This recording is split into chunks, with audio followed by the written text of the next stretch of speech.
বন্ধুরা ওয়েলকাম। কালকে ভিডিওটা শেষ করতে পারিনি, এখন করছি। তো আজকের থেকে আবার নতুন ভিডিও শুরু হচ্ছে। এখন ফুল আলা আসছে, ফুল নেব।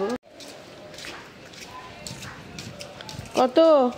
10 টাকা পুরানো ফুল নাকি? না না, পুরানো ফুল আমরা বেশি না। কত দাম বলুন? এই কাপড়টার দামে কাপড় জানে, আমরা সদ্য কিনে সদ্য বেশি করে দেবো। একটাই নেব, একটা। ওটা না, এই হলুদটা দিন।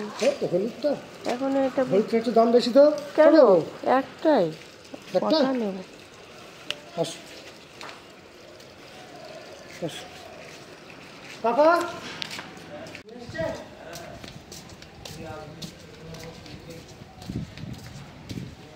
আজকে থার্সডে। 10 টাকা নিল মালাটা।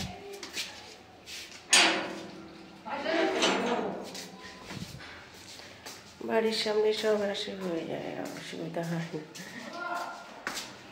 তো বন্ধুরা সমস্ত কাজ সেরে ঘরে স্নান করে খেয়ে দিয়ে বেরাচ্ছি দিদিকে রেডি করে নিয়ে। তো দিদির একটু কাজ ছিল, তো ওখানে গেছিলো। তো আমি বাইরে বসেছিলাম, একটা অফিসে কাজ ছিল, সেখানে গেছিল। আর আমি বাইরে বসেছিলাম, বাইরে বসে ওয়েট করছিলাম। তারপরে আমার দাদা ওলা বুক করে দিয়েছিল। তারপরে ওখান থেকে ওলাতে এয়ারপোর্টে চলে গেছিলো। তো আমি ততক্ষণই বসেছিলাম। আর এই যে দিদি বেরিয়ে গেল বাসের আগে, বাসটা গেল ওর আগেই ছিল গাড়িটা, ওলা গাড়ি। আর আমি এই যে মনটা ভীষণ খারাপ লাগছে, এখন আমি বাড়ি আসবো। তো অটোয় করেই আসবো। তো এখান থেকে অটো উঠবো, অটো উঠে বাবলাতলা নামবো, তো আবার কালীপার্ক, তো আবার কালীপার্ক থেকে আবার অটো উঠে তারপরে আমার বাড়িতে চলে আসবো। তো আমি হেঁটে হেঁটে রাস্তাটা পার হচ্ছিলাম। ভীষণ রোদ ছিল, যে আমি ছাতা না নিয়ে বেরিয়েছিলাম, যার জন্য আজকে আমার সারাটা দিন ভীষণ শরীর খারাপ লেগেছে। আমি ওয়েট করছিলাম অটোর জন্য, টোটোর জন্য। তো টোটো আসলো, কিছুক্ষণের মধ্যে আসলো। তারপরে বাবলাতলায় কালী পার্কে এসে না, আমি একটু সোনার দোকানে এসেছিলাম। আমার এই কানের প্রবলেম, এটা কানের বানানো দেওয়ার জন্য ব্যাপার ছিল। তো দেখছিলাম কত কি কেমন সোনার দাম। এখন আবার আজকে তো সোনা বলছে 8,000 কত করে, মানে 80,600 এরকম। বন্ধুরা চলে এসেছি নতুন একটি ভিডিও নিয়ে। আশা করি তোমরা সবাই ভালো আছো, আমরাও ভালো আছি। সকাল থেকে খুব ব্যস্ত ছিলাম, জাস্ট এই কাজ থেকে বাড়ি এসে এখন বেরোচ্ছি। শাশুড়ি মায়ের সেই ডাক্তার দেখাতে গেছিলাম, রিপোর্টটা দেখাতে। কারণ ডক্টর বলেছিল 1 সপ্তাহের মধ্যে যদি এসে রিপোর্ট দেখিয়ে যেতে পারো তাহলে ওষুধ দেবে, নতুন কিছু ওষুধ দেওয়ার ব্যাপার ছিল। তো পেটের যে টেস্ট হয়েছে, টেস্টে কিছুই ধরা পড়েনি, সব ঠিকঠাক আছে, সামান্য একটু প্রবলেম, তার জন্য ওষুধ দেবে। তো যাচ্ছি এখন। তা আমি আর কাউকে নিচ্ছি না, শাশুড়ি মাকেও নিচ্ছি না, আমি একাই চলে যাচ্ছি। তো চলো দেখতে থাকো সারাদিন কী করি আর না করি। আশা করি তোমাদের সবার ভালো লাগে। তারপরে আমি ঝটপট এই যে বেরিয়ে পড়লাম। বেরিয়ে পড়ে আমার লালকুটি থেকে অটো ধরে সোজা একেবারে 1 নম্বর এসছিলাম। তো এত রাস্তা খারাপ, কবে থেকে রাস্তাগুলো ঠিক হচ্ছে, এখনও ঠিক হচ্ছে না। তাই গাড়িটা মানে হুড়ুম দাঁড়াম করতে করতে যাচ্ছিল।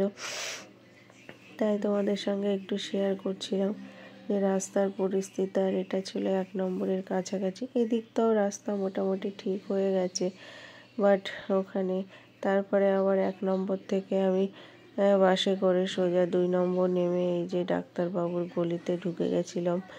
এসে দেখছি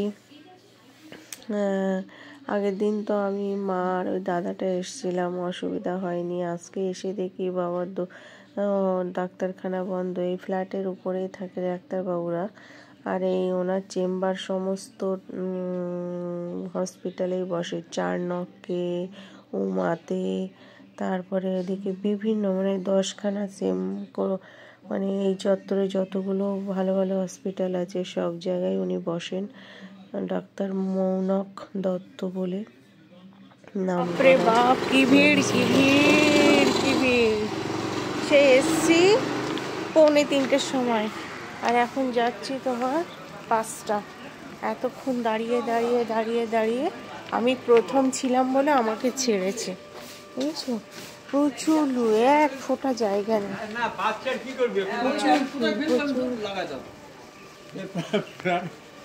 তো এখন বাড়ি যাবো, বাড়ি গিয়ে জানি না কি করব। চলো, কত পুরানো পুরানো বাড়ি। তো আমি এই যে আবার 2 নম্বর গেটে চলে আসলাম ডক্টর দেখিয়ে। যা ভিড় ছিল তোমাদের সঙ্গে তো বললাম। এবার রাস্তায় ওয়েট করছিলাম, এই পারে যাব, গিয়ে তারপরে আবার অটো বা বাস যাই ধরবো 1 নম্বরে কি নামবো। তাই 2 নম্বরে একদম যেখানে এই ঠাকুর মন্দিরটা, ওখান থেকে আমি বাস অটোতে উঠেছিলাম। একটা বড় সমস্যায় পড়ে গেছিলাম যে আমার কাছে ছিল 500 টাকার নোট, আর 10 টাকা 12 টাকা এরকম ছিল। খুব সমস্যায় পড়ে গেছিলাম। অটোওয়ালাকে বলছিলাম দাদা একটু ভাঙিয়ে দেবে। উনি বলছে দিদি ভাই তো আমার কাছে নেই, তুমি তেল পাম্পের ওখানে যাও। ও বাবা, আমি কি সমস্যায় পড়েছিলাম আজকে কি বলবো। তারপরে এই যে 1 নম্বরে এসে গেছিলাম। এখানে এসে তো দেখছি বিশাল এক মেলা, কিন্তু ওই ফুটে ওই ফুল টুল যেদিকে বিক্রি হয়, গোড়া বাজার যাওয়া যায় রাস্তায়, ওই বাঁদিকে ওই মাঠটার ভিতরেই হচ্ছে মেলাটা। কিন্তু আমি রাস্তাটা আবার ক্রস করব কি করে, সেই ওই পাশ দিয়ে ক্রস করতে হবে। ধর ব্যাং, আমি চলে আসলাম। আমি যে এখন অসম্ভব যাবায় রাস্তা ক্রস করতে আমার ভীষণ প্রবলেম। আমি রাস্তা একদম ক্রস করতে পারি না, ভীষণ আমার কষ্ট হয়। তো যাই হোক, এখানে ভাবছিলাম যাব, বাট না, যাই হোক করে আমার ব্যাগে খুঁজে খুঁজে দেখলাম যে পয়সা ঠিক যাওয়ার পয়সাটাই আছে, অসুবিধা হবে না। এই করে আমি ওখান থেকে আমাদের 1 নম্বরের অটো স্ট্যান্ডে চলে এলাম। এসে আবার অটো ধরবো বলে ওয়েট করছিলাম। এবারে অটোওয়ালারা তো 5 জন 6 জন না হলে আসেন না বাবুরা। তারপরে আবার 2-10 মিনিট ওয়েট করলাম, করে এই যে বসে পড়লাম। যাই হোক, ভালো সিট পেয়েছিলাম, পেয়ে এই যে আসছিলাম। তখন অ্যারাউন্ড ওই 6টা বাজে। কিন্তু আজকে আমার শরীরটা একদম ভালো যাচ্ছিল না। কালকে দুপুর থেকে খাওয়া দাওয়ার পরে ভালো যাচ্ছে। ভীষণ কষ্ট হয়ে গেছে, শরীরটা একদম ভালো লাগছে না। এখন রেস্ট নেব, সন্ধ্যা টন্ধা দেবো, দিয়ে একটু রেস্ট নেব, নিয়ে তারপরে দেখবো কি করব না করব। তো চলো,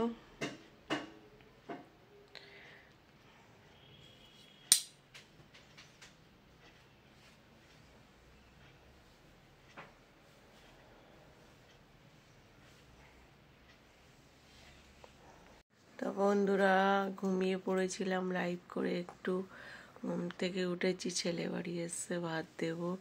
তো এখন ভাত খেতে যাচ্ছি। চলো, এত ঘুম পাচ্ছে কি বলবো, কালকে সারাদিন কাজ আছে। তো টাটা, এইটুকু ছিল আমার ভিডিও। আশা করি তোমাদের সবার ভালো লেগেছে। তো ভিডিওটা ভালো লাগলে প্লিজ লাইক কমেন্ট শেয়ার করো। Tata, love you all. সবাই ভালো থাকবে, সুস্থ থাকবে, পজিটিভ থাকবে। দেখো বন্ধুরা, দিদি এসেছিল, দিদি 2টো কাপ নিয়ে এসছে, কত সুন্দর। আবার কাপ কেনার দরকার ছিল, 2টো কাপ তো ভেঙেই গেছে। আমার আর দাদারটা আছে, আমারটা ভেঙে গেছে অনেকদিন আগে। তো খুব জরুরি ছিল কাপ কেনার। তো চা খেয়েছি। দিদি চলে গেল আজকে, ভালো লাগছে না, মন টন ভীষণ খারাপ। তো এখন খাবার গরম করবো, চলো।